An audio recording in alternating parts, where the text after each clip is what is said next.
ako dumayo sa malayo na yun. At ako'y naglalakbay na pauwi. At salamat naman sa Diyos at binigyan ng pagkakataon makapaghanap buhay dito sa karagatan at kumalma.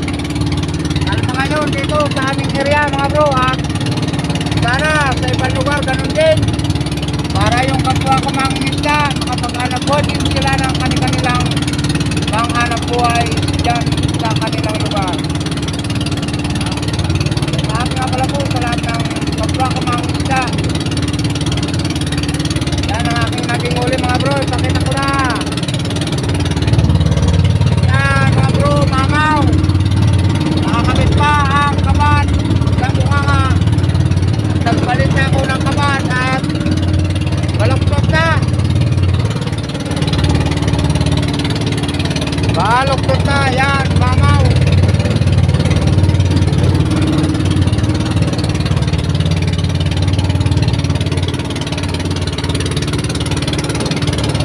Salamat naman sa Diyos, sa biyaya.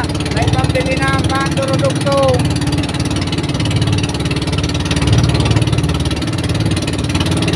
Mamaw na Tarniki. Malayo pa nga kalakbayan mga bro. Doon pa sa may itim na barko na yun. Malayo pa.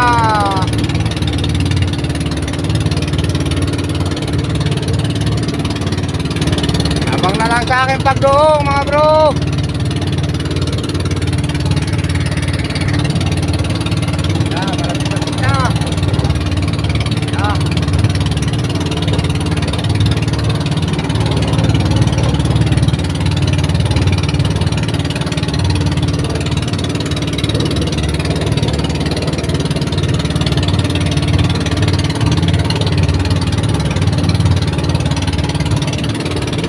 Kalmada pa.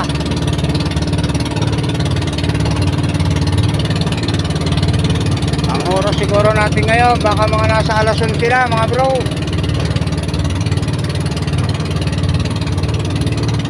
Alas 11 o alas 10. Tanghali na.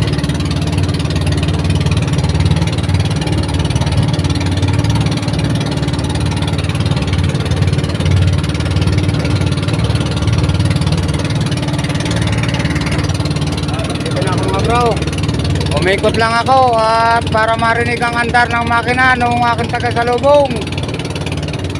Hey!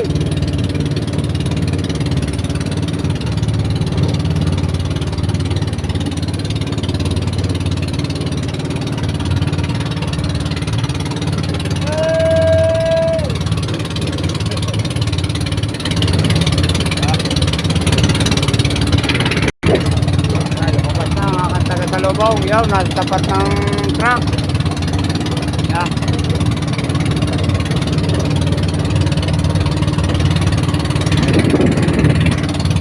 Nakita lang ako. Yan. Gano'n ng Padaw Susan. Yan. Abang na lang mga bro sa aming pagtaas ng baka. Yan mga bro, at nakapagtas na kami ng bangka. Yan. Oh. Yan, nakabad oh. Nasa nguso pa. Baloktot. Ito ang aking ipinalit. Ay. Ha. Huwag na lang sa bahay mga bro. Yan mga bro. Alis di badala. Oh. Ah, niyakap na. Oh, alis, masapot ang labat ng paa mo. Oh. Mabagkakawali sa bakong daw, mabagsakan ka. Yeah. Yan mga bro, pinasa na. Uy. Yan mga bro, nandito na ako sa bahay. Binta ka agad sa ano? Yeah. At kikiluhin na natin. Yan sir. Yan mga bro, tinimbang ko na yung isda. Yan o. 13. Kulang ng 2 guhit sa 13.30. Oh. Oh, okay, so right oh. Oh. Kita ka ninyo? Yan. Oh. Oh. Ah, wala. Pira. Kulang-kulang 13 at kalahati. Yan. Sige mga bro, at salamat sa panonood ninyong lahat. Thank you for watching.